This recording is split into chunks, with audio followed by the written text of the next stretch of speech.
మా latest videos కోసం మా ఈ తెలుగు న్యూస్ ఛానల్ సబ్స్క్రైబ్ చేసి గంట సింబల్ యాక్టివేట్ చేసుకోండి. రేపే వినాయక చవితి. ఇది వినాయకుడి పుట్టినరోజు. అయితే ఈరోజు మందార చెట్టు కనిపిస్తే ఇలా చేస్తే చాలు, కటిక పేదవాడు కూడా కోటీశ్వరుడు అవుతాడు.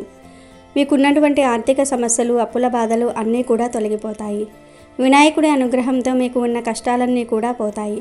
మీరు అపర కుబేరులుగా మారిపోతారు, కోట్లకు అధిపతులుగా మారిపోతారు. వినాయక చవితి రోజు మందార చెట్టు కనబడితే ఇలా చేయటం వలన అద్భుతమైన ఫలితాలు వస్తాయి. కాబట్టి వినాయక చవితి రోజు మందార చెట్టు కనిపిస్తే తప్పనిసరిగా అందరూ ఈ పరిహారం చేసుకోండి.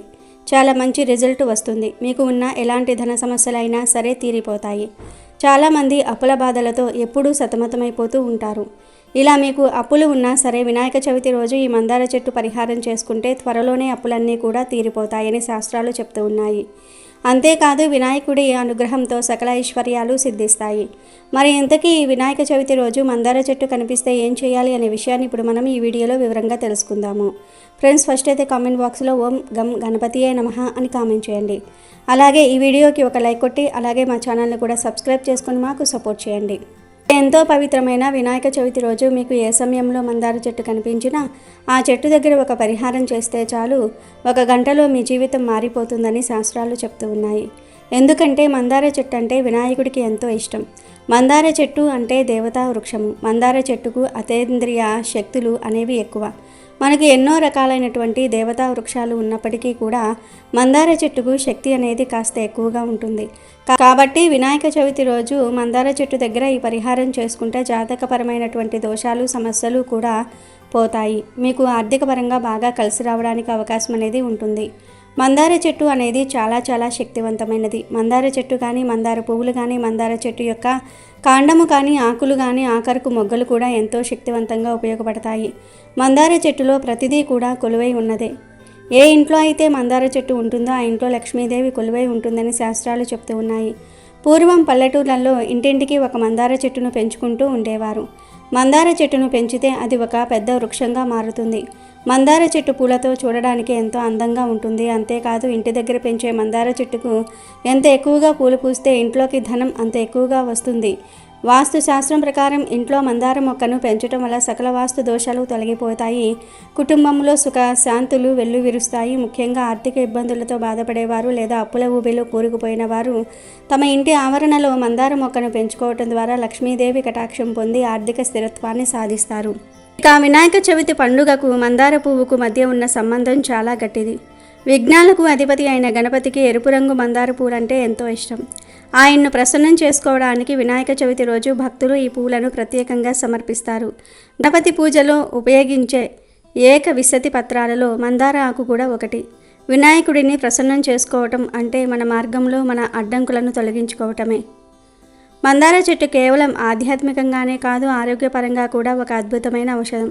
ఆయుర్వేదంలో దీనికి విశేష స్థానం ఉంది. మందార పూలతో యాంటీ ఆక్సిడెంట్లు సమృద్ధిగా ఉండి అధిక రక్తపోటుని నియంత్రించడంలో సహాయపడతాయి. రక్తహీనత సమస్యతో బాధపడే వారికి మందార పూలు ఎంతో మేలు చేస్తాయి. ఎందుకంటే వీటిలో ఐరన్ పుష్కలంగా ఉంటుంది. మందార ఆకులు మరియు పువ్వుల నుండి తీసిన రసాన్ని జుట్టు సంరక్షణకు ముఖ్యంగా జుట్టు రాలడాన్ని అరికట్టడానికి మరియు చుండ్రును నివారించడానికి దశాబ్దాలుగా ఉపయోగిస్తూ ఉన్నారు. మందార ఆకులను నూరి గాయాలకు, వాపులకు పట్టుగా వేయటం వల్ల త్వరగా ఉపశమనం లభిస్తుంది. జ్వరము, జలుబు వంటి సమస్యలకు మందార చెట్టు బెరడుతో చేసిన కషాయం దివ్య ఔషధంగా పనిచేస్తుందని మన పెద్దలు చెప్తూ ఉన్నారు. ఈ విధంగా మందార చెట్టులోని ప్రతి భాగం మానవాళికి ఏదో ఒక రూపంలో ఉపయోగపడుతుంది.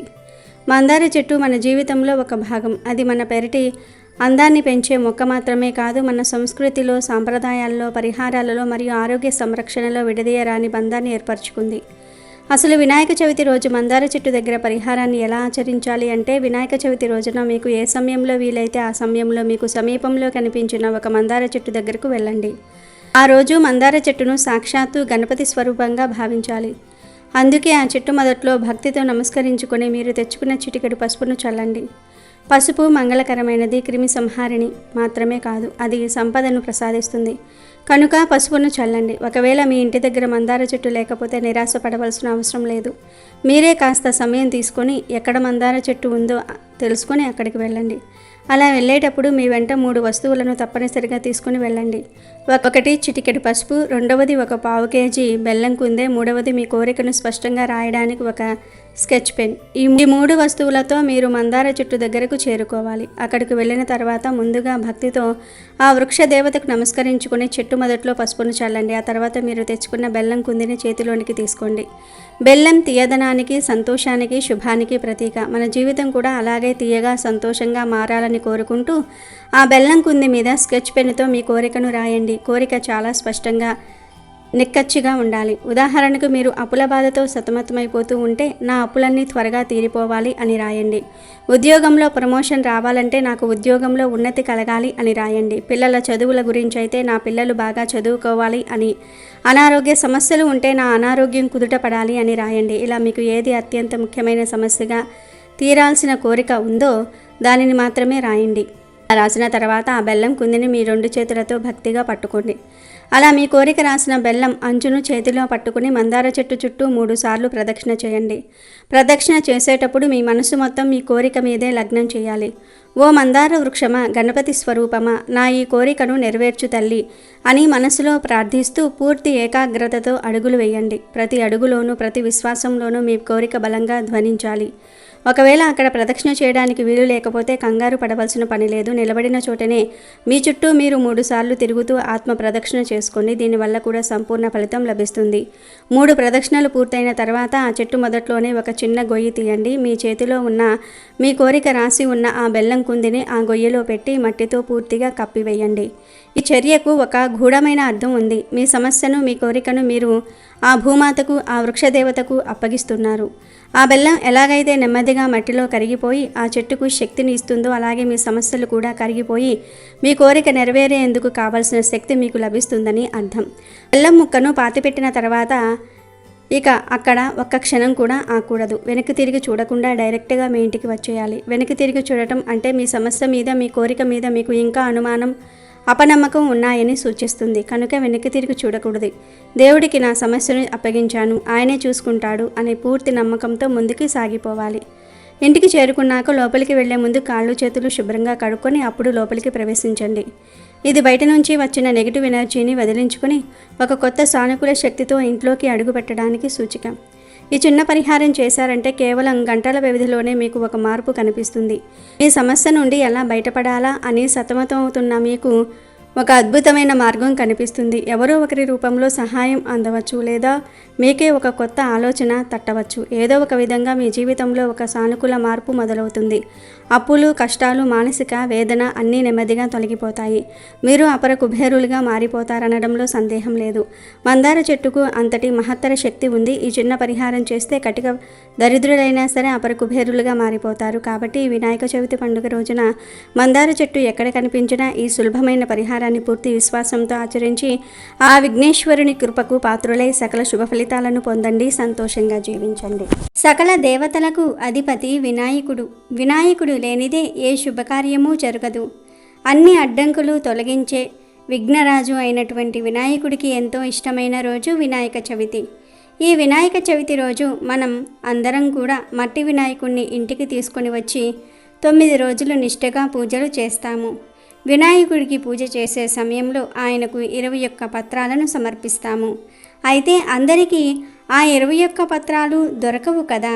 మరి అలాంటి వారు వినాయక చవితి రోజు 21 పత్రాలకు బదులుగా ఈ ఒక్క ఆకును సమర్పిస్తే చాలు, ఆ 21 పత్రాలను సమర్పించిన ఫలితం దక్కుతుంది అని పండితులు చెప్తూ ఉన్నారు. మరి వినాయక చవితి రోజు వినాయకుడికి సమర్పించవలసిన ఆ ఒక్క ఆకు ఏమిటో, దాని విశిష్టత ఏమిటో ఇప్పుడు మనం ఈ వీడియోలో తెలుసుకుందాము. అలాగే వినాయకుడికి సమర్పించే ఆ 21 పత్రాల పేర్లేమిటో కూడా, వాటి విశిష్టత ఏమిటో కూడా ఈ వీడియోలో వివరంగా తెలుసుకుందాం. వినాయక చవితి పూజలో కూడా ఎంతో వైద్య రహస్యాలు దాగి ఉన్నాయి. నిజానికి వినాయక చవితి పూజ అనేది సమాజాన్ని మేల్కొల్పి అందరూ ఒక్కటిగా ఉంటే కలిగే లాభమేమిటో చెప్పడానికి ఏర్పడిందని చెప్పవచ్చు. మరి మతం అంటే మానవత్వాన్ని పెంచేదే కదా. మత విశ్వాసాల పేరున కొన్ని మంచి పనులు చేయవచ్చని చెప్పటమే వినాయక చవితి పూజ విధి. వినాయకుని ప్రతిమను రూపొందించడానికి కేవలం కొత్త మట్టినే ఎంచుకోవాలి. దానికి 21 పత్రాలతో పూజ చేయాలి. గణపతిని నవరాత్రులు పూజించాక జలంలో నిమజ్జనం చేయాలి. ఇది పద్ధతి. 21 రకాల పత్రాలు అనేవి సాధారణమైన ఆకులు కావు.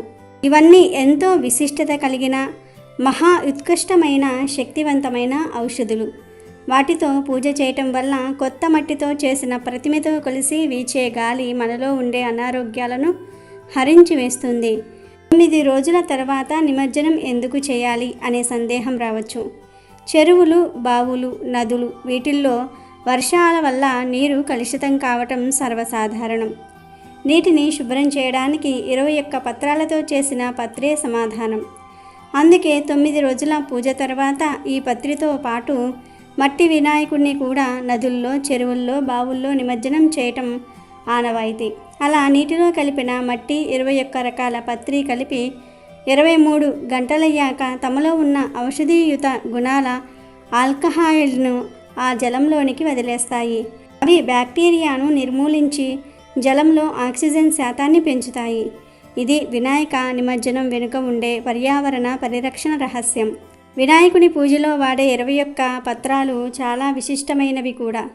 వినాయక చవితి నాడు చేసే పూజలో పత్రాలు ప్రధానమైనవి. విఘ్నేశ్వరుని 21 రకాల ఆకులతో పూజించటం ఆనవాయితీగా వస్తుంది. అయితే ఆ 21 పత్రాలు దొరకని వారు ఈ ఒక్క ఆకును సమర్పిస్తే చాలు మీకు ఆ 21 పత్రాలతో చేసిన పూజా ఫలితం దక్కుతుందని పండితులు చెప్తూ ఉన్నారు.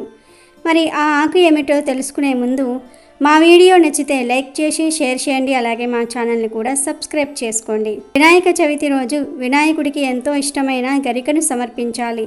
21 పత్రాలు దొరకని వారు ఒక గరికను వినాయకుడికి వినాయక చవితి నాడు సమర్పిస్తే చాలు మీకు సర్వసంపదలు చేకూరతాయని పండితులు చెప్తూ ఉన్నారు. వినాయకుడికి గరికను సమర్పించటం వల్ల మీకు కలిగే విఘ్నాలన్నీ కూడా తొలగిపోతాయి. మీరు ఆర్థిక పరంగా మంచి స్థితిలో ఉంటారు. వినాయక చవితి రోజు వినాయకుడికి గరికను సమర్పిస్తే మీకు ఉన్న సర్వదోషాలు, మీరు తెలిసి తెలియక చేసిన పాపాలు అన్నీ కూడా పటాపంచలైపోతాయి. గరికకు ఉన్న విశిష్టత అంతా ఇంతా కాదు. గరిక పోచలంటే వినాయకుడికి చాలా ఇష్టం. మీరు వినాయక చవితి రోజు 21 పత్రాలతో పూజలు చేసినా చేయకపోయినా ఈ ఒక్క గరికతో వినాయకుడిని పూజిస్తే ఆయన అనుగ్రహం మీపై ఎల్లప్పుడూ ఉంటుంది. మీరు వినాయకుడిని ఎన్ని పుష్పాలతో ఎన్ని పత్రాలతో పూజించినా గరికను మాత్రం ఖచ్చితంగా వినాయక పూజలో ఉపయోగించాలి. గరిక లేని వినాయక పూజ వ్యర్థమని పురోహితులు చెప్తూ ఉన్నారు. అసలు గరికకు ఇంతటి విశిష్టత ఎందుకు వచ్చిందో, గరిక అంటే వినాయకుడికి ఎందుకు అంత ప్రీతికరమైనదో ఇప్పుడు మనం తెలుసుకుందాం. పూర్వంలో అనలాసురుడు అనే రాక్షసుడు నిప్పును పుట్టించి లోకాన్నంతా దహించసాగాడు.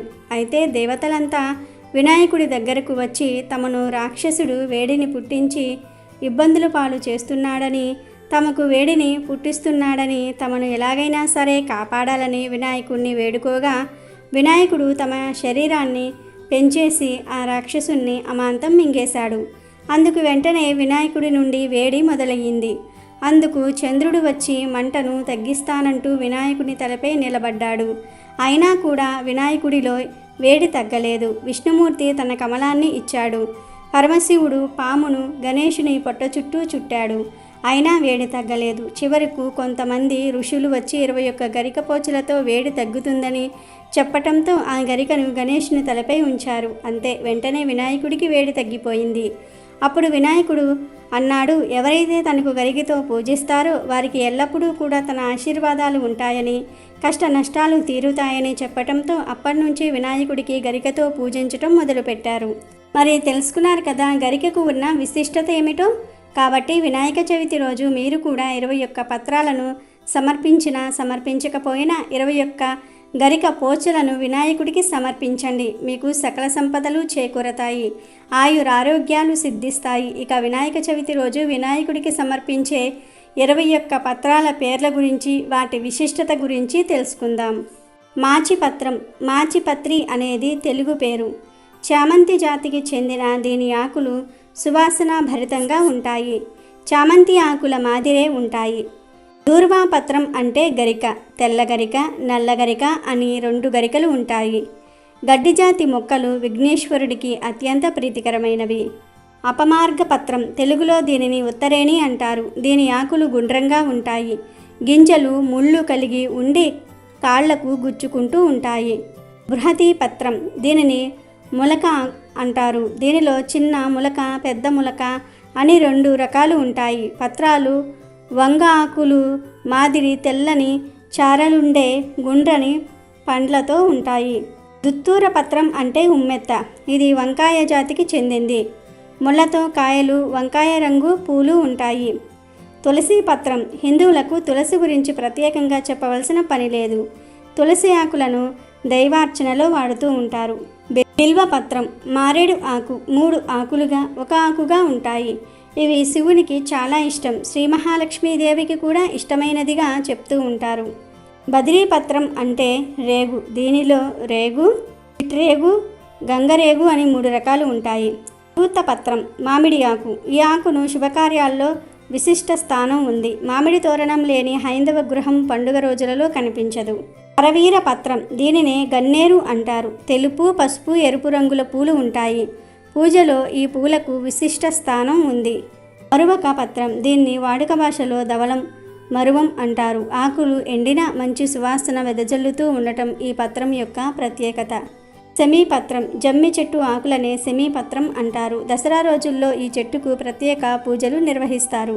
విష్ణుకాంత పత్రం, ఇది నీలం తెలుపు పువ్వులుండే చిన్న మొక్క. నీలి పువ్వులు ఉండే రకాన్ని విష్ణుక్రాంత అంటారు. సింధువార పత్రం, సింధువార పత్రాన్నే వాడుకలో వావిలి అని కూడా పిలుస్తూ ఉంటారు. అశ్వత్థ పత్రం, రావి ఆకులనే అశ్వత్థ పత్రం అని కూడా అంటారు. రావి చెట్టుకు పూజలు చేయటం సాంప్రదాయం. దాడిమీ పత్రం అంటే దానిమ్మ ఆకు. శక్తి స్వరూపిణి అంబకు దాడిమీ ఫలం నైవేద్యం ఎంతో ఇష్టం. జాజి పత్రం, ఇది సన్నజాజి అనే మల్లి జాతి మొక్క. వీటి పువ్వుల నుంచి సుగంధ తైలం తీస్తారు. అర్జున పత్రం, మద్ది చెట్టు ఆకులనే అర్జున పత్రం అంటారు. ఇవి మర్రి ఆకుల్ని పోలి ఉంటాయి. అడవులలో పెరిగే పెద్ద వృక్షం ఇది. దేవదారు పత్రం, దేవతలకు అత్యంత ఇష్టమైన ఆకు దేవదారు. ఇది చాలా ఎత్తుగా పెరుగుతుంది. ఈ మానుతో చెక్కిన విగ్రహాలకు సహజత్వం ఉంటుంది. గండలి పత్రం, దీనినే లతా దూర్వా అని కూడా అంటారు. భూమిపైన తీగ మాదిరి పాకి గడ్డి మాదిరి పెరుగుతుంది. అర్కపత్రం, జిల్లేడు ఆకులను అర్కపత్రం అంటారు. తెల్ల జిల్లేడు పేరుతో తయారు చేసిన వినాయక ప్రతిమను పూజించడం వల్ల విశేష ఫలితం ఉంటుందంటారు పెద్దలు. ఈ 21 పత్రాలతో వినాయక చవితి రోజున పూజించే వారికి సకల సంపదలు, అష్టైశ్వర్యాలు, కార్యసిద్ధి చేకూరుతుందని పండితులు అంటూ ఉంటారు. ఒకవేళ ఈ 21 పత్రాలు మీకు దొరికినా దొరక్కపోయినా గరికను మాత్రం ఖచ్చితంగా వినాయక చవితి రోజు వినాయకుడికి సమర్పించండి.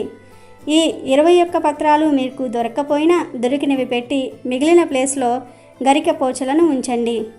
ఈ పత్రాలు పెట్టినా పెట్టకపోయినా 21 గరిక పోచలను పెట్టినట్లయితే ఈ 21 పత్రాలు పెట్టిన ఫలితం మీకు కలుగుతుందని పెద్దలు అంటూ ఉన్నారు.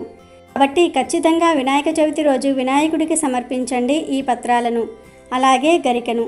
ఆయన అనుగ్రహాన్ని పొంది ఆనందంగా జీవించండి. అమెజాన్లో బెస్ట్ డిస్కౌంట్స్ కోసం వీడియో డిస్క్రిప్షన్లో లింకు ఉంది, చూడండి. అలాగే మా టెలిగ్రామ్ ఛానల్ సబ్స్క్రైబ్ చేసుకోండి.